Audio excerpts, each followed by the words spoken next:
Escuela Bíblica a la luz de la palabra, escudriñando las Escrituras.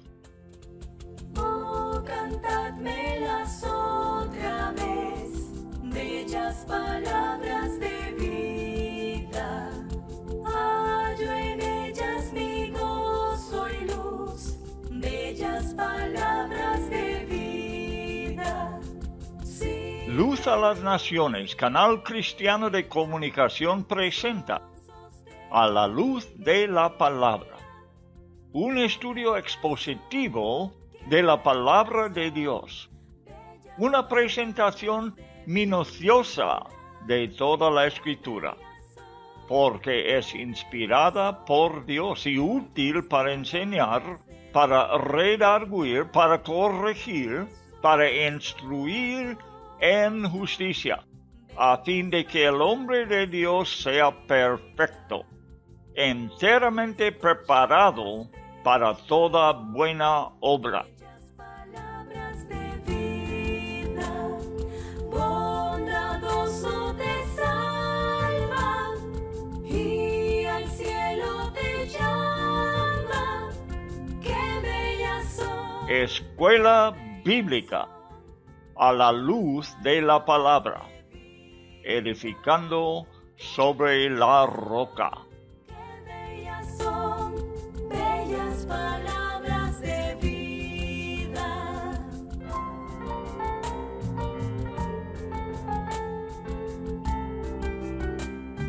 Libro del profeta Jeremías, por Loel Bruckner.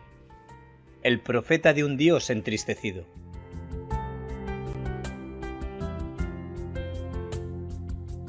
Antes que te formase en el vientre te conocí, y antes que nacieses te santifiqué, te di por profeta a las naciones. Libro de Jeremías, capítulo 1, verso 5. Bellas palabras de vida, sí, de luz y vida, son sostén y guía. Qué bellas son, qué bellas son. El apóstol Pablo, que hizo uso de tantos principios valiosos del Antiguo Testamento para formar las doctrinas del Nuevo, dijo: el labrador que trabaja debe ser el primero en recibir su parte de los frutos. Este dicho es verdad tanto en términos espirituales, por lo que uno recibe de la palabra de Dios, como en las cosas naturales también. El profeta, predicador o maestro de la verdad bíblica tiene que escuchar primeramente del Señor para poder dar el mensaje a la gente. El Dios que llamó a Jeremías para que profetizara a Judá sabe perfectamente cómo instruirle. Para eso le lleva al templo, le muestra una parábola y le habla de ella. Hemos visto muchas veces que él usa estos medios, sea ilustraciones fáciles de entender de la vida cotidiana, para demostrar la condición de Israel. Su palabra tiene que penetrar profundamente en el corazón del profeta para que pueda darla de tal manera que impresione fuertemente a su pueblo. Jeremías tiene que ver claramente las cosas naturales delante de él. Es sorprendente ver cómo los hombres a veces hierran por falta de entendimiento del uso y naturaleza de los objetos, dados como ilustración. Especialmente es así en tiempos modernos en Occidente, donde a veces falta un verdadero conocimiento de la cultura y el tiempo tras la parábola. La inerrancia de las Escrituras también depende de estos dos detalles importantes, la cultura y el tiempo. Si sacamos la palabra de su entorno apropiado en el cual fue dado originalmente, esto puede traer error. A veces es aplicado incorrectamente a otras culturas y periodos de la historia. Es tan necesario tener cuidado de considerar la cultura y el tiempo, como lo es tener cuidado de considerar la traducción del lenguaje original. Las tres cosas son importantes. Traducir correctamente del lenguaje original, saber de la cultura y el tiempo cuando la parábola fue dado por Dios. Recuerdo haber leído un artículo en el que el escritor se alejaba mucho de la cultura de Israel.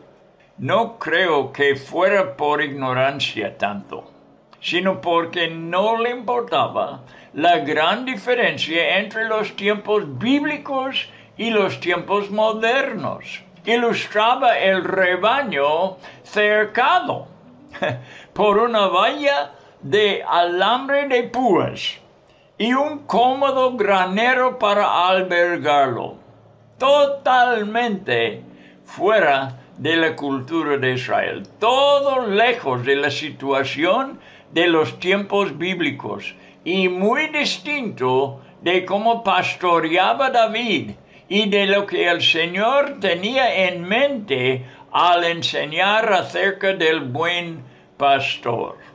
Muy buenas tardes, amigos oyentes. Bienvenidos a otro estudio de las Sagradas Escrituras. Me admiro de las maneras que Dios utiliza para enseñar a su pueblo. En el Nuevo Testamento Jesús habló en parábolas, ilustrando cosas espirituales. El pueblo en general no pudo aplicarlas bien a sus vidas, normalmente, y él tenía que enseñar a sus discípulos aparte. Tampoco sabemos nosotros aplicarlas si el Espíritu Santo no nos instruye. Esas son cosas que hay que entender espiritualmente, y eso no lo podemos hacer a menos que el Espíritu nos esté guiando. Jesucristo dijo, Él enseñará todas las cosas. Aunque el pueblo no aprovechó, sigue siendo verdad que las parábolas son tomadas de la vida cotidiana para enseñarnos las cosas eternas de Dios. Pero estamos en el Antiguo Testamento y vemos como el Señor también en el Antiguo Testamento instruye el profeta Jeremías con parábolas. Estamos aprendiendo de la parábola de los trigos buenos y los trigos malos, en el capítulo en que estamos en el libro de Jeremías. Lo primero que es necesario es que Jeremías ve correctamente y que él cuenta lo que está viendo. Ocurre la primera transportación de los judíos a Babilonia cuando él ve esta parábola. El rey Jeconías fue llevado cautivo en ella y es encarcelado en Babilonia, después de reinar solo 3 meses. Y el último rey que es nombrado por el emperador Sedequías toma su lugar. Pero hay gente muy especial entre estas personas. Incluso el profeta Ezequiel, que continúa su ministerio desde allí, desde Babilonia. También están los jóvenes Daniel, Ananías, Misael y Azaría. Pero parece que los nombres babilonios de los últimos 3 ha quedado mejor en nuestra memoria. ¿Cómo se llamaban? Sadrach, Mesach y Abednego. En este ambiente tan contrario, Dios les tiene allí para manifestar su gloria. Los 3 últimos fueron liberados de un horno de fuego, como testimonio al rey y a toda Babilonia. Estamos hablando de adolescentes, amigo mío, no personas adultos. Daniel, como Jeremías, muy joven, empieza su ministerio profético y va a desarrollarlo sobre los años, sirviendo delante de emperadores de Babilonia y después de Persia. En verdad, estos higos son muy, muy buenos, como Jeremías los dio. Daniel sigue sirviéndonos de profeta hasta el día de hoy, porque de él aprendemos cosas que está pasando en nuestros días. Yo veo este asunto como algo muy emocionante. Vamos a entrar en ellos en el libro 24 de Jeremías. Las cosas utilizadas en este capítulo son higos, contenidos en 2 cestas. La ilustración ante los ojos de Jeremías es muy sencilla, pero el Señor quiere que Él mismo los identifica, por lo que le pregunta, ¿qué ves tú, Jeremías? Los higos están ante el templo como una ofrenda, vista desde la perspectiva de Dios.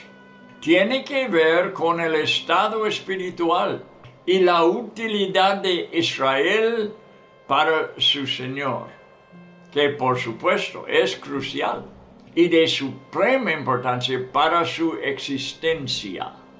Sin lugar a duda, es lo que nosotros tenemos que considerar para poder determinar verdaderamente el valor de cada persona, grupo o iglesia. No es la apariencia natural o la capacidad personal lo que importa. Pablo explica la diferencia entre el mundo y las personas elegidas por Dios. Dijo, pues mirad, hermanos, vuestra vocación, que no sois muchos sabios según la carne, ni muchos poderosos, ni muchos nobles. No, los higos buenos no se ven exteriormente en la vida de las personas. En el versículo 1 del capítulo 24 nos da el tiempo en el que se aplica la parábola. Vamos a ver.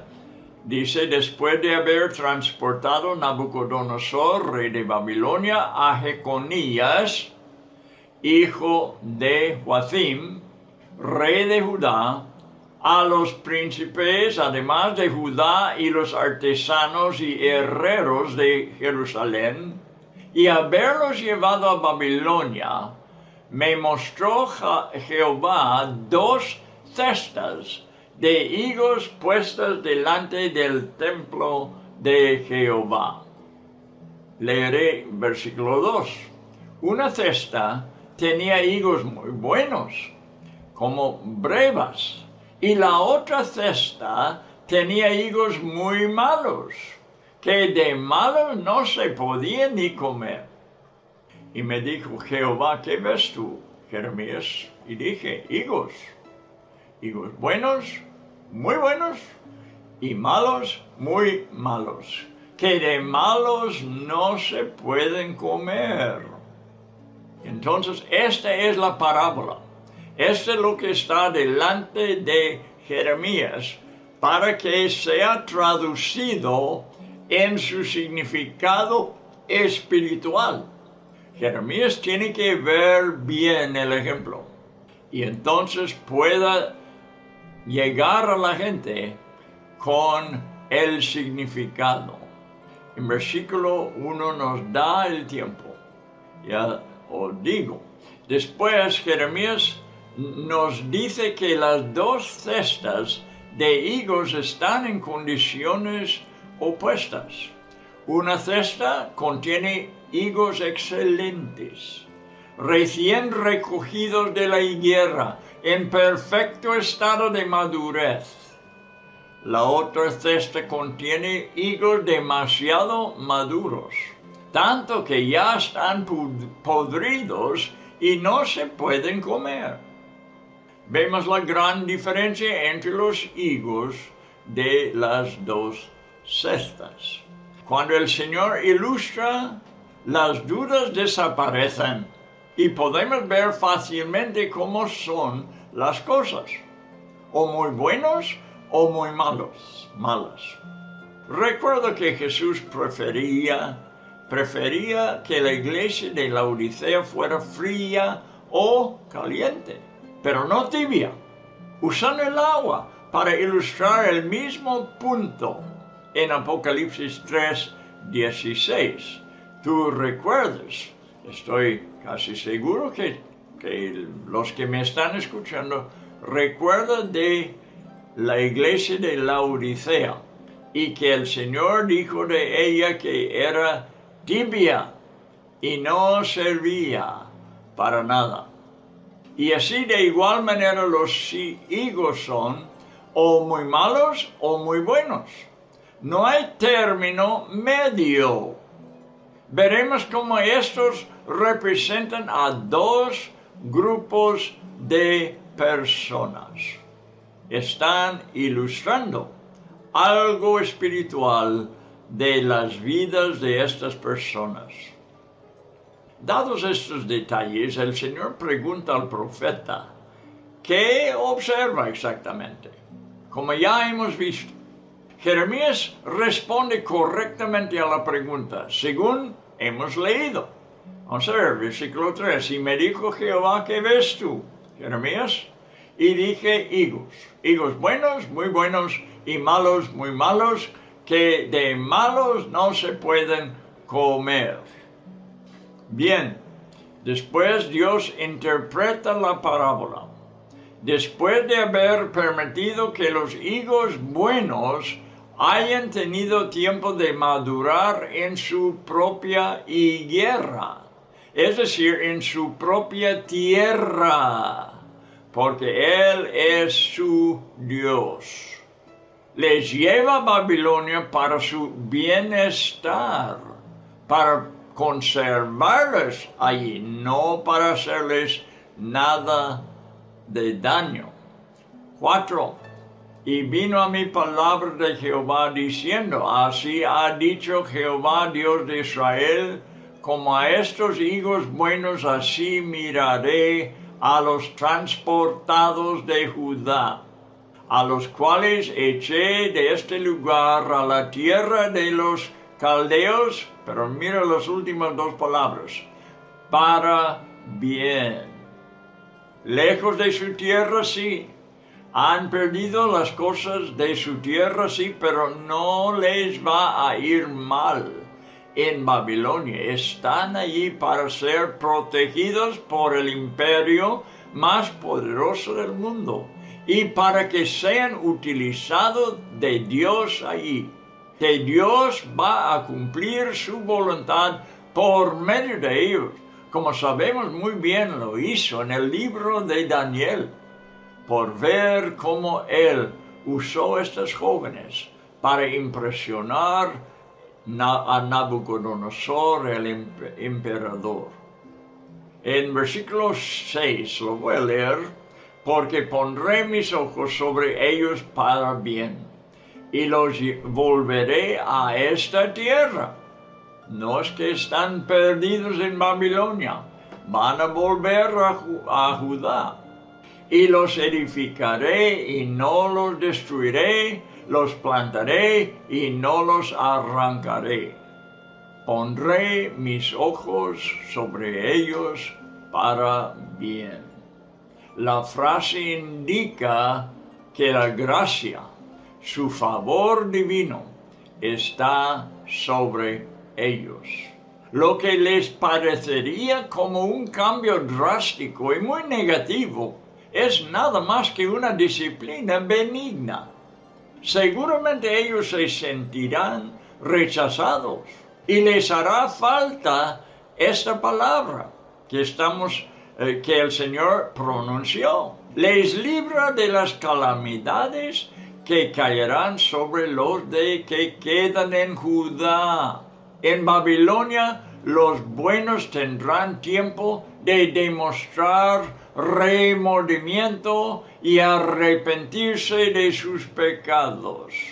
Es probable que incluso su rey llegara a arrepentirse, porque después halló el favor del nuevo emperador babilónico 37 años después, si me acuerdo, o 39 años después, que se llamaba Evil Merodach, quien le sacó de la prisión y se sentó a su mesa. Este fue el hijo de Nabucodonosor. En Segundo de Reyes vamos a ver lo que pasó con él. En Segundo de Reyes llegamos al fin de la historia de los reyes de Israel y Judá. Segundo de Reyes 25, último capítulo, los últimos versículos.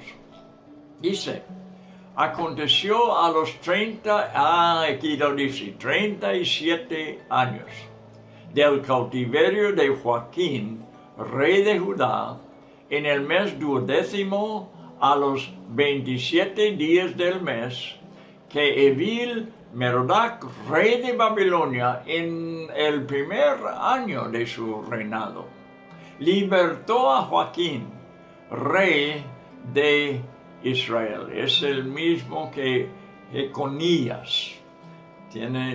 A veces se usa un nombre y a veces el otro, pero es el mismo rey.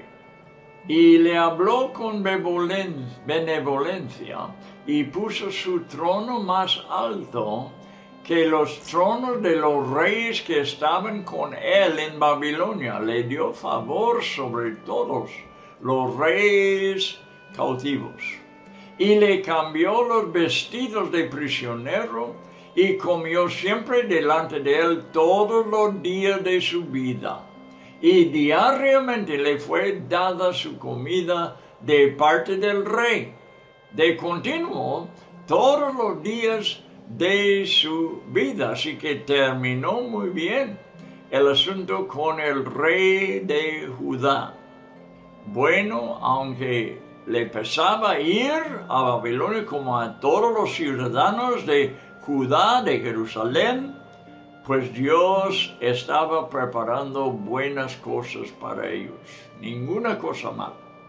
Hemos visto las circunstancias externas que los buenos higos ilustraban, y ahora observaremos la obra interna, la que es hecha en la profundidad de su ser. Dios les dará un nuevo corazón, una nueva naturaleza, compatible con el corazón de Dios. Vendrán a conocerle y podrán entender y confiar en él. Experimentarán la sabiduría de su señorío y podrán rendirse fácilmente a él. Estarán seguros de que no quiso dañarles al llevarlos a Babilonia. Se desarrollará una nueva relación de Dios entre su pueblo, más allá de lo que habían conocido en su tierra nativa. Un profundo y completo arrebatamiento hará posible esta relación.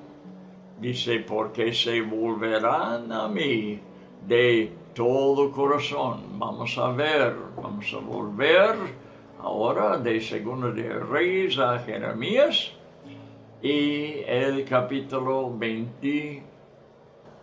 24, versículo 7.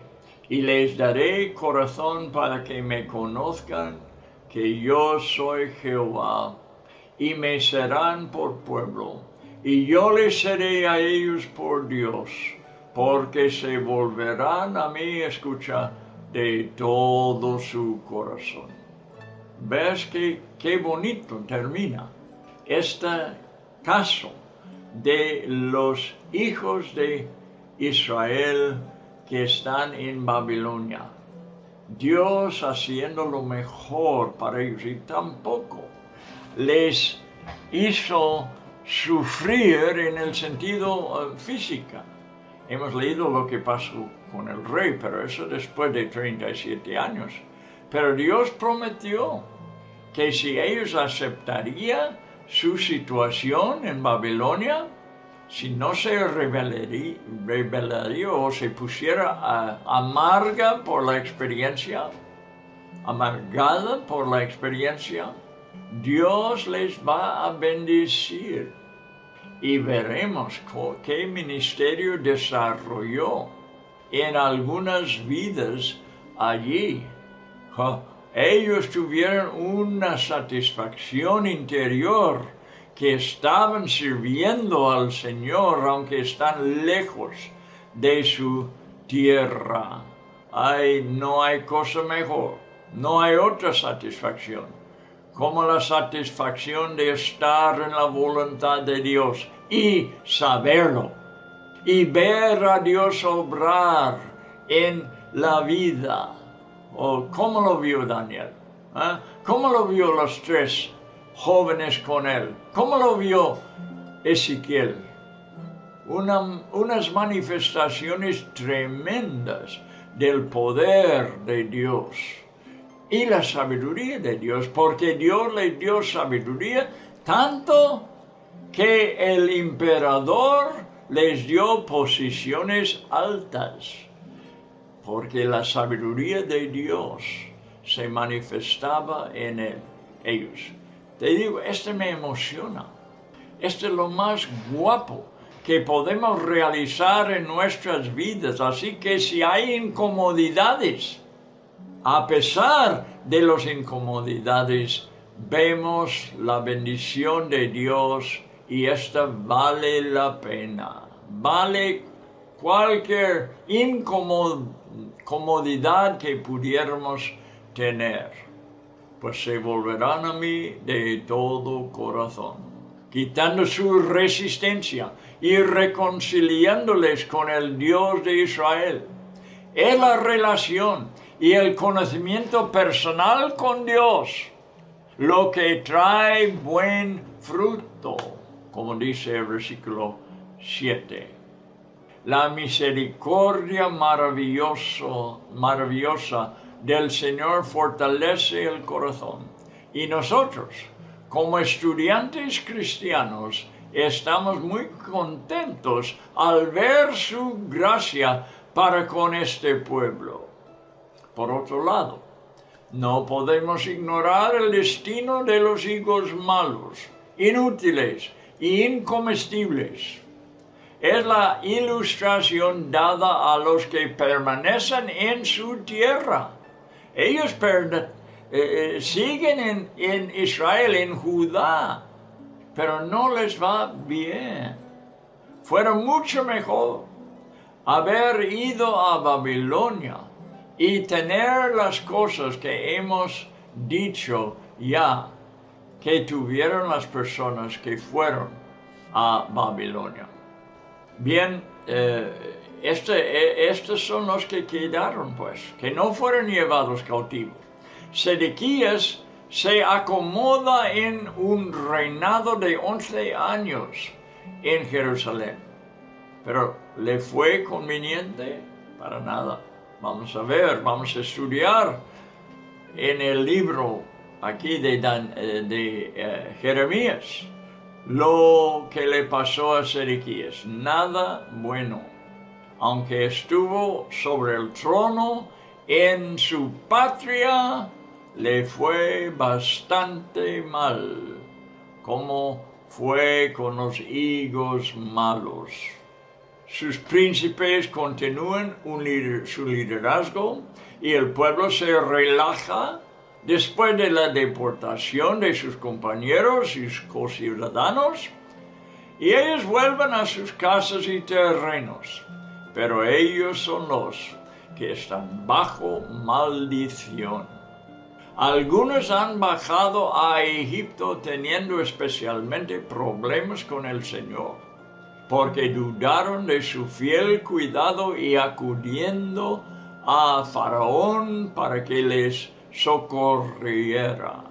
No les fue bien. Aunque están en su patria, aunque todavía tienen sus hogares, aunque exteriormente parece que las cosas son más o menos buenos.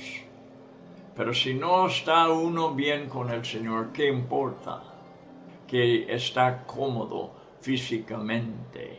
No, a estas personas les fue muy mal al final. Ellos finalmente recibirán el destino peor. Les esperan problemas con Dios mismo, con su relación con Dios. La última cosa que el rey Sedequías vio justo antes de que le sacaran sus ojos, porque eso es lo que le pasó a este rey. ¿Qué fue la última cosa? Fue a sus hijos masacrados. Murió en Babilonia. Anota, los daré por escarnio y por maldición. Versículo 8. Y como los higos malos que de malos no se pueden comer, así ha dicho Jehová, pondré a Sedequías, rey de Judá, a sus príncipes y al resto de Jerusalén, que quedó en esta tierra, y a los que moran en la tierra de Egipto, porque algunos bajaron, siendo rebeldes contra la palabra de Dios. Versículo 9, y los daré por escarnio y por mal a todos los reinos de la tierra, por infamia, por ejemplo, por refrán y por maldición a todos los lugares a donde yo los arroje. Y vamos a leer versículo 10, ya que solamente falta este versículo en el capítulo. Y enviaré sobre ellos espada, hambre y pestilencia, hasta que sean exterminados de la tierra que les di a ellos y a sus padres. Los daré por escarnio y por maldición. Permitió que los favorecidos fueran llevados a Babilonia para bien, mientras estos quedaron en sus casas y terrenos para maldición. Siempre es sabio esperar hasta el final de una historia, antes de determinar el resultado verdadero.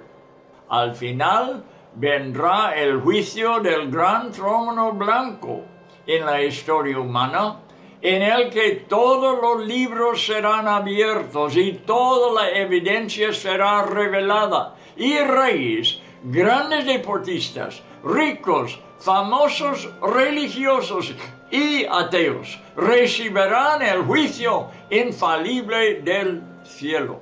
Los higos infinitamente podridos recibirán el peor juicio y la maldición eterna. Vamos a Apocalipsis para verlo. Estamos aquí para aprender no solamente el pasaje que estamos leyendo y considerando, pero otros textos, contextos, que nos hablan de la misma cosa en diferentes partes de la Biblia. Vamos pues a Apocalipsis capítulo 20. Y versículo 11 hasta 15. Y vi un gran trono blanco, y al que estaba sentado en él, de delante del cual huyeron la tierra y el cielo, y ningún lugar se encontró para ellos. Y vi a los muertos, grandes y pequeños, de pie ante Dios, y los libros fueron abiertos. Y otro libro fue abierto, el cual es el libro de la vida. y fueron juzgados los muertos por las cosas que estaban escritas en los libros según sus obras. Ay de la persona que es juzgado según sus propias obras. Y la muerte y el Hades fueron lanzados al lago de fuego. Esta es la muerte segunda. Y el que no se halló inscrito en el libro de la vida fue lanzado al lago de fuego. Hay algo en la profecía del versículo 9 que significa algo que va más allá de la deportación a Babilonia y los reinos del tiempo de Jeremías.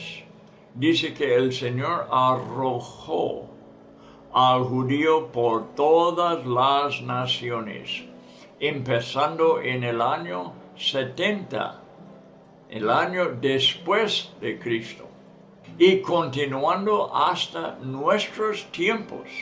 El judío ha sido despreciado, burlado, perseguido y matado, como estamos viendo en el día de hoy. Como bien dice el texto, los daré por infamia, por ejemplo, por refán y por maldición en todos los lugares. Los que permanecieron en la tierra prometida fueron arrojados de la tierra dada a los patriarcas y a sus descendientes. Fueron entregados a la espada, al hambre y la pestilencia, hasta que finalmente fueron totalmente expatriados. Hasta aquí nos lleva Jeremías en este capítulo, pero nos seguirá revelando más del destino de Israel por medio de la profecía, porque hay más que contar. Continuaremos estudiando sobre esta profeta para recibir su relato, siempre más completo, mientras desarrolla el libro. También quiero avisaros de que a principios de 2023 iba a empezar estudios proféticos de toda la palabra. Ya hemos empezado estos estudios sobre los últimos tiempos en Radio Luz a las Naciones. Si no te fuera posible acompañarme en el estudio de las profecías, espero que puedas estudiarlo individualmente para poder cubrir totalmente lo que Dios ha revelado sobre su nación terrenal, física, Israel. Bien, vamos a ver ahora, al pasar a capítulo 25. Capítulo 25 de Jeremías. Vamos a continuar con el estudio y vamos a ver por medio de este capítulo profecías literalmente cumplidas.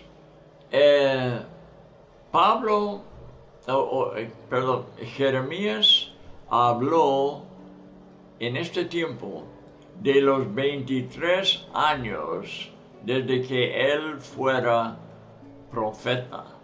Y bien, fue en todo ese tiempo perseguido. Gente que quería hacerle mal, aún cayó en la prisión, casi se muere. Y bien, hay mucha historia que contar en cuanto de su propia vida y las cosas que tenía que pasar, como también contamos de su ministerio, la palabra que él dio a su pueblo en aquel entonces, cosas que estamos estudiando hasta la fecha para aprender los principios de Dios y no repetir las maldiciones, los catástrofes que venían sobre el pueblo de aquel entonces por no ser obediente. Hay muchos principios que aprender y los principios de Dios siguen igual hasta la fecha.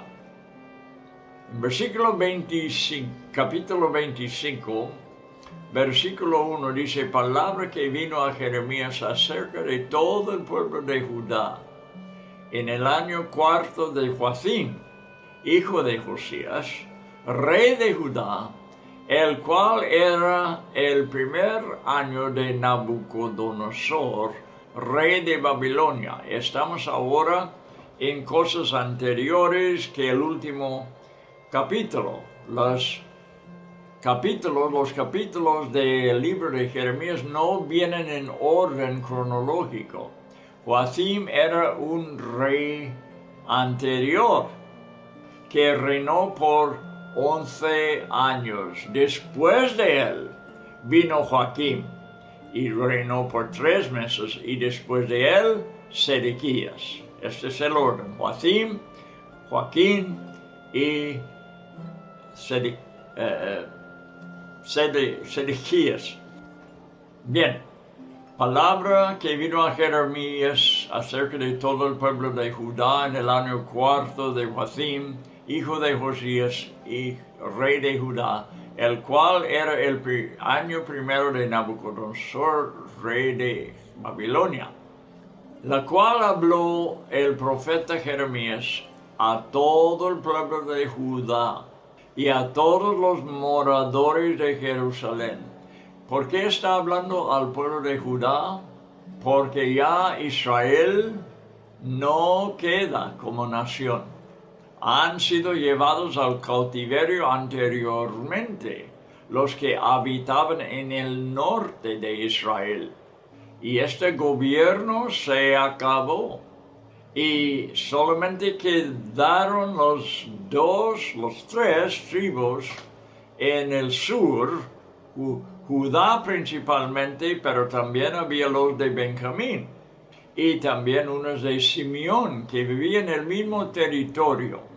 Bien, entonces por eso Jeremías está hablando solamente a Judá y a todos los moradores de Jerusalén, porque esta era la ciudad capital de Judá, diciendo, desde el año 13 de Josías, rey de Amón, el Josías todavía anterior de este tiempo.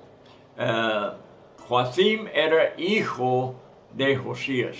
Josías reinaba muchos años y era un buen rey, el último rey bueno de Judá, de toda su historia. Desde el año 13 de Josías, hijo de Amón, rey de Judá, hasta este día, que son 23 años. Ha venido a mí, dice Jeremías, palabra de Jehová, y he hablado desde temprano y sin cesar, pero no oísteis. Ahora va a contar su propia historia, Jeremías, que le ha pasado como profeta. Y envió Jehová a vosotros todos sus siervos, los profetas, enviándoles desde temprano y sin cesar. Esta expresión quiere decir que constantemente y fielmente Dios les mandó profetas con su palabra, avisándoles con su misericordia, con su amor por ellos, avisándoles de lo que les va a pasar si no vienen al arrepentimiento. Pero no oísteis, dice, ni inclinasteis vuestro oído para escuchar. Cuando decían, volveos, los profetas, está hablando de todos, no solamente Jeremías, había otros. Cuando decían, volveos ahora de vuestro mal camino y de la maldad de vuestras obras, y moraréis en la tierra que os dio Jehová a vosotros y a vuestros padres para siempre. Y no vayáis en pos de dioses ajenos, sirviéndoles y adorándoles, ni me provoquéis a ira con la obra de vuestras manos, y no os haré mal. Pero no me habéis oído, dice Jehová, para provocarme a ira con la obra de vuestras manos, para mal vuestro. Por tanto, así ha dicho Jehová de los ejércitos: por cuanto no habéis oído mis palabras, he aquí enviaré y tomaré a todas las tribus del norte, dice Jehová, y a Nabucodonosor, rey de Babilonia, fíjate cómo le llama, mi siervo, y los traeré contra esta tierra y contra sus moradores y contra todas estas naciones en derredor, y los destruiré, y los pondré por escarnio y por bula, y en desolación perpetua. Un profeta debe hablar solamente cuando recibe la palabra del Señor. Jeremías la recibió y fue para todo el pueblo de Judá.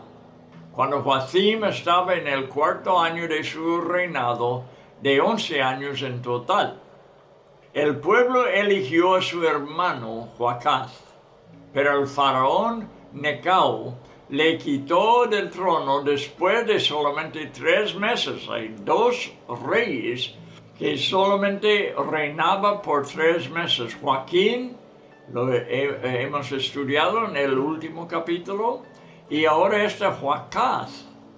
Joacaz también reinó 3 meses, le quitó su trono el faraón Necao, después de solamente 3 meses, para poner a Joacim, no Joaquín, Joacim. Entonces, esto dificulta a estos reyes distinguirles, ¿verdad? Porque todos empiezan con una J y algunos son parecidos. Bueno, Joacim era antes de Joaquín. Joacim fue puesto rey y reinó por 11 años, lo mismo que Sedequías reinó por 11 años. Al mismo tiempo, Nabucodonosor fue emperador sobre la poderosa Babilonia, un tremendo poder en su día. Sus libros de historia contará la historia de Nabucodonosor y de el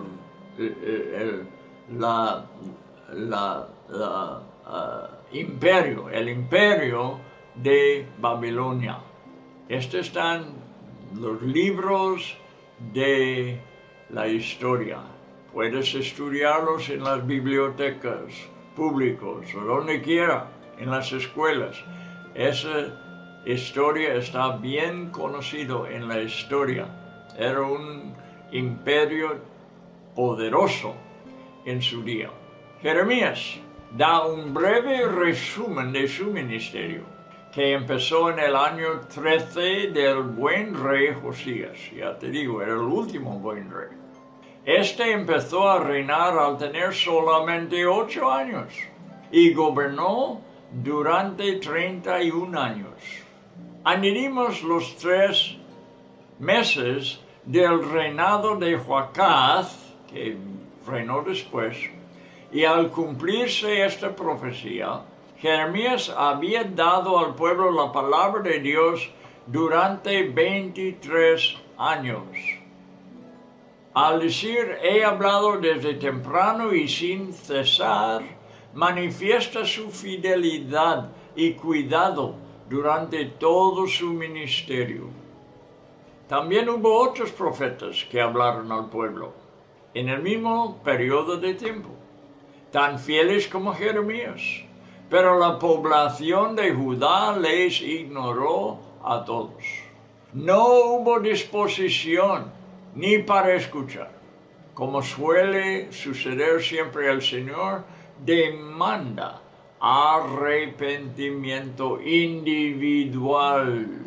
Que cada uno reconozca que sus propios caminos fueron malignos. Le promete un buen futuro si responde positivamente para poder gozarse de sus buenos propósitos, que es la intención siempre de Dios, bendecir a su pueblo. Dios no tiene la culpa cuando su pueblo desvía, sino es la rebeldía que hay entre el pueblo que rebela contra Dios y va a la perdición. Sabemos por su historia que Judá y todo Israel siempre tuvieron una fuerte tendencia hacia la idolatría. Ese fue su pecado principal, parece. Se enamoraron de dioses falsos, sirviéndoles, adorándoles. Este pecado especialmente se desarrolló a lo largo del tiempo, empezando como un pensamiento en su mente, hasta llegar a formarse ídolos que hicieron con sus manos. Toda la idolatría empieza en la mente y después el hombre forma físicamente cosas y se arrodilla delante de ellos, pero empieza en la cabeza.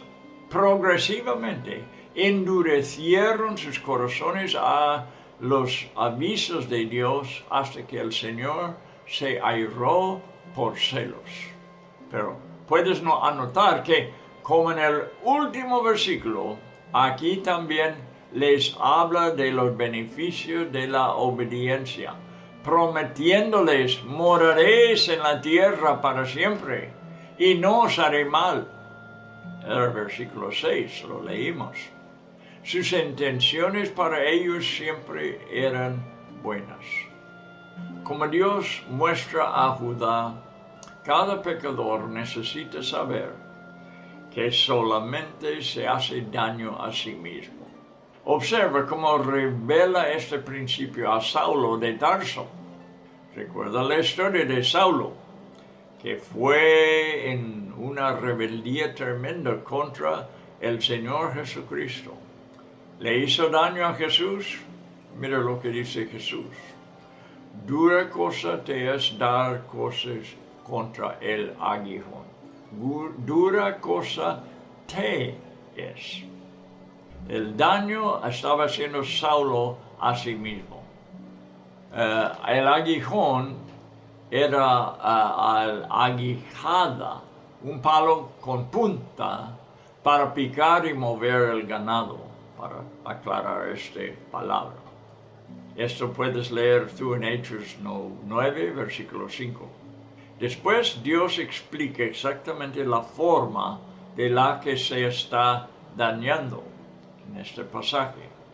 Por sus pecados Él moverá a Nabucodonosor, quien después les reemplazará como su siervo, ya que Judá ha rechazado servirle. Aliado con otras naciones del norte, invadirá su tierra y a la vez conquistará a los países vecinos de Judá. La invasión hará un efecto devastador, una destrucción asombrosa que causará una desolación duradera. Provocará una expresión de burla, una forma de siseo, típico del Medio Oriente. ¿Ves que he dicho de los que tenemos que investigar sobre las costumbres, sobre de la cultura de las diferentes naciones? Bien, era una forma de siseo de los que escuchan las noticias. Recuerda que Él es el Señor de los ejércitos, aún de los ejércitos de la tierra, y actúa conforme a su voluntad. Y con una palabra más termino el programa, citando lo que dijo el comentarista Matthew Henry. Él observa que no es tanto que los hombres se desvíen del camino de Dios, sino que no vuelven a Él al estar avisado. Este es el peor de sus errores. Rehúsan escuchar su amonestación, pero de todos modos Dios tendrá que ser escuchado. Henry continúa: Dios mandará a su siervo, el rey de Babilonia, de quien ellos no se podrán burlar, despreciar o perseguir, como hicieron con sus siervos los profetas. Dios a la fuerza hará que los hombres reconozcan que Él es el Señor.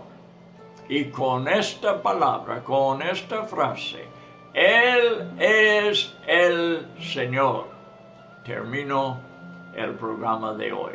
Esté con nosotros en el siguiente. Hasta entonces.